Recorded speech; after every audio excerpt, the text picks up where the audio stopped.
President Museveni, the floor is yours.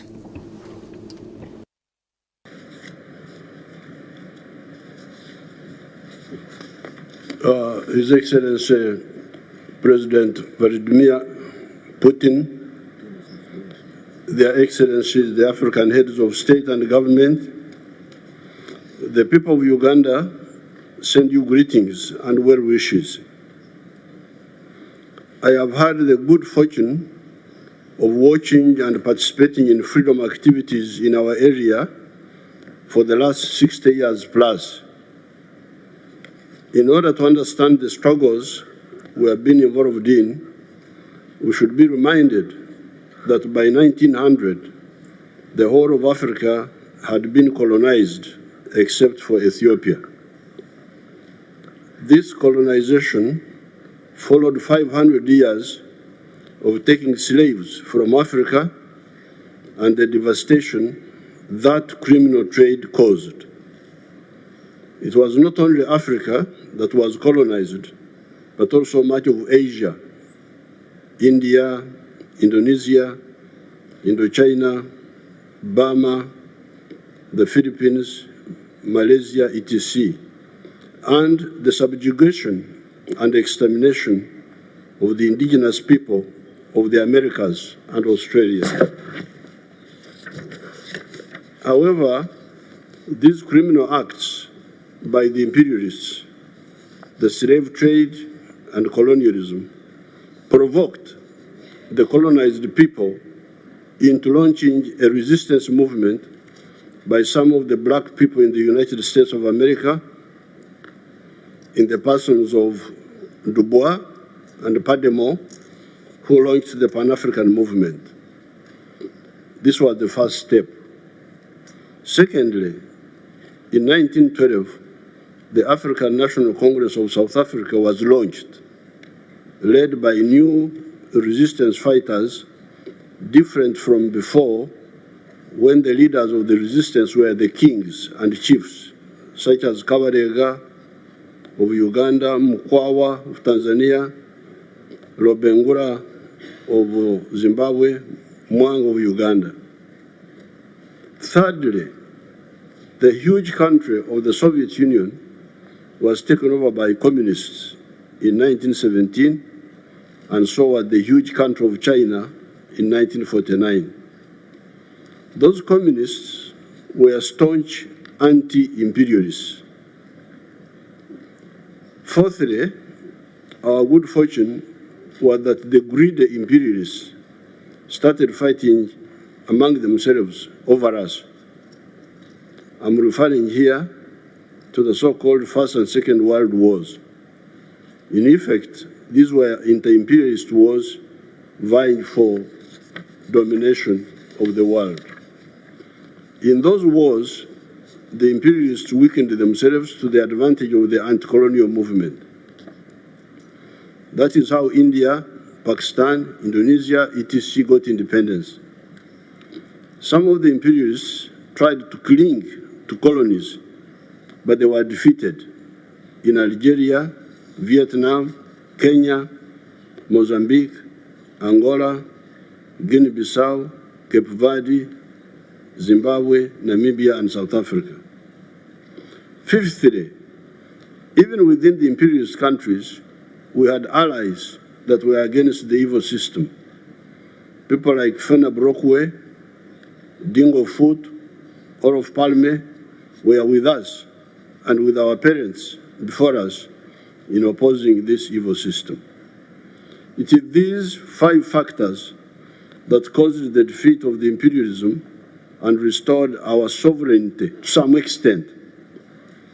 These are, again, the anti-colonial movement in Africa, Asia, and Latin America, the rise of communism in the Soviet Union, China, Cuba, North Korea, etc., the 2 inter-imperialist wars of the last century that caused the weakening of the imperialist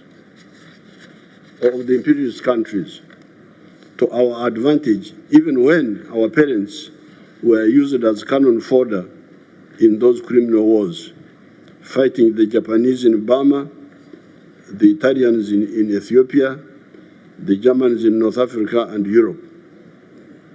Then fifth, the Pan-African movement launched by some of the black people in the United States of America, and the support by some fair-minded persons in the imperialist countries, persons, as I've already said, like Fena Brockway, Dingo Foot, all of Parliament, and others. We are therefore happy to be here in Russia, and we take this opportunity to thank the Soviet peoples and other socialist countries for that support. However, flag independence did not, in the majority of cases in Africa, mean healthy disengagement with imperialist economies. Up to now, many of the African economies still face the bottlenecks and distortions of the colonial era. Although some progress has been achieved, a lot remains to be done. That is why you hear that the GDP of Africa is currently US dollars 2.7 trillion, smaller than the individual economies of countries like Japan, Germany, etc., not to mention the United States or China. This stunting of the African economies is caused by a number of bottlenecks that I may not have time to enumerate here. We have, however, identified them, and we are handling them together with our brothers in the African Union. However, one example can bring out some of these bottlenecks. This is the issue of coffee. The global value of coffee businesses currently is US dollars 460 billion. 460 billion. This is the value of the coffee in the world. However, all the coffee producing countries in the world, Africa, Brazil, Colombia, Vietnam, all of us, take only US dollars 25 billion out of this.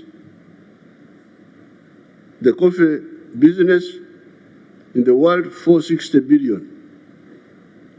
All of us, the coffee producers in the world, our share, $25 billion.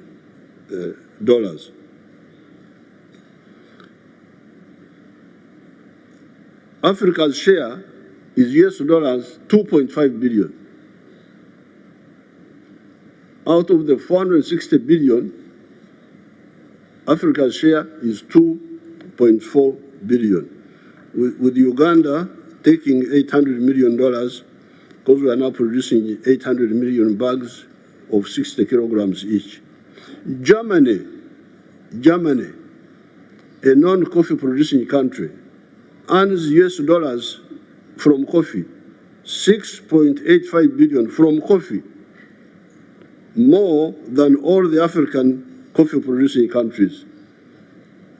My young friend from Burkina Faso was asking about this, where the problem is. I could see he's very worried, our young soldier there.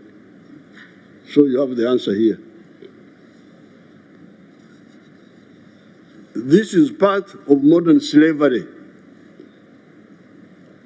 This is the modern slavery. What is causing this?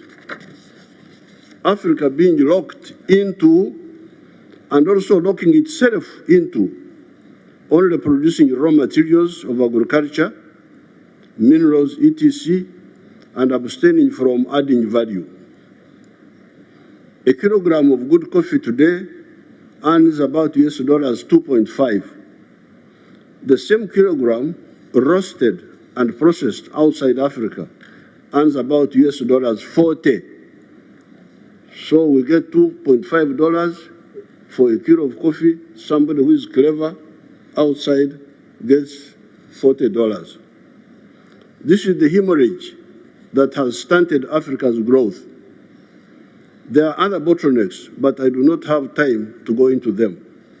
Therefore, my proposal to our allies of Russia, India, China, etc., is to point out to them that they could help here by policy decisions to buy value-added products from Africa rather than raw materials. Those are products like processed coffee instead of bean coffee, chocolate instead of cocoa beans, textiles instead of just cotton, steel instead of iron ore. Iron ore, we call it, our languages are richer than English, we call it obtare.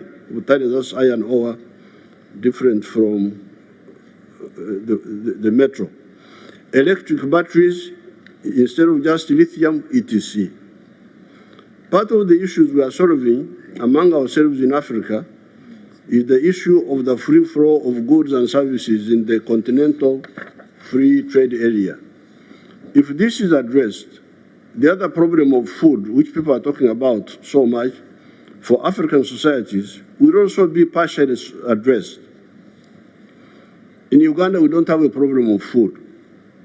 Uganda is a net exporter of food. Products like maize, milk, bananas, fruits, fish, cassava, not to mention beverages like coffee, tea, cocoa, vanilla, etc. are produced in big quantities, and with irrigation, bigger quantities are possible. Without irrigation, our farmers produce 5.3 tons of bananas per hectare. With irrigation and fertilizers, that production has gone 53 tons per hectare in some of the government-supported farms. It is therefore important for our partners to know that some of the African countries, such as Uganda, produce huge quantities of food, and moreover, food of unique nutritional value, beef with yellow fat, instead of the cholesterol-laden types you get from many parts of the world, potassium-rich bananas, high cream milk, fish with a nuni, Nairopatch bladder, that is a cure for some maladies, millet with protein, carbohydrates, and iron together. What we actually need are markets in both Africa and beyond. This is part of the problem. Some of the African countries have got a lot of food, but they cannot sell it to the other countries because of the trade barriers within Africa. Secondly, you could also encourage your companies. Кроме того, Value addition to the abundant raw materials in Africa means more jobs for the unemployed African youth that are dying in the Mediterranean trying to reach Europe, and more money in their pockets. They will then afford to pay for more electricity generated by turbines made from outside, which creates more jobs and money for the turbine producers outside. After some delays, we in Africa are making some good moves. One of them is the CFTA, the Continental Free Trade Area, that is uniting the huge market of Africa of 1.5 billion people. We shall be 2.5 billion in the next 30 years. Remember that Africa is 12 times bigger than India in land area. But until recently, the population of India has been bigger than that of Africa. Therefore, Africa has actually been underpopulated for much of the millennia. The fact that it is the origin of man, Homo sapiens sapiens, 4.5 million years ago, notwithstanding. Today, on account of modern medicine, Africa will have optimal population for the first time in human history. Finally, those who foment wars on account of ideological issues are wrong, and they are time and opportunity wasters. Human history will move on whether they like it or not.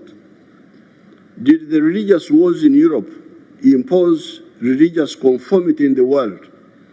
You remember there were people who wanted to make sure that everybody is a Catholic, wanted to make sure, and they were using war, and what happened? They failed.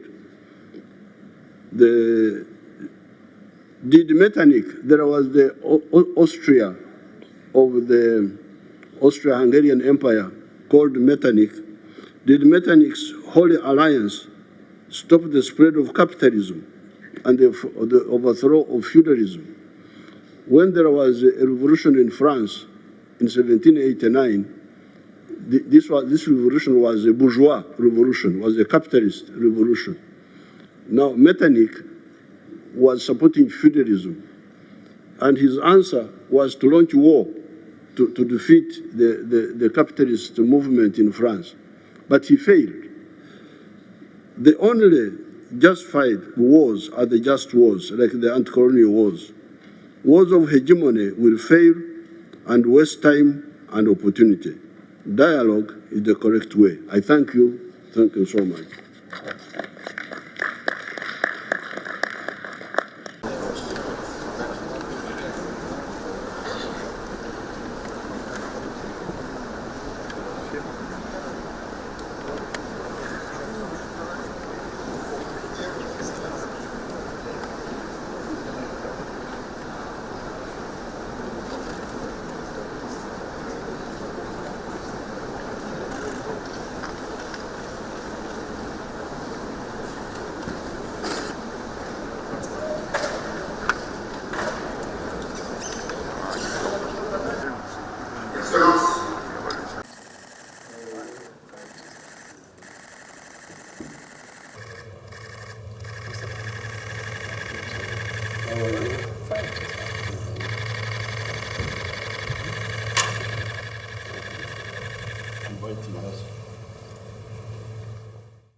Ladies and gentlemen,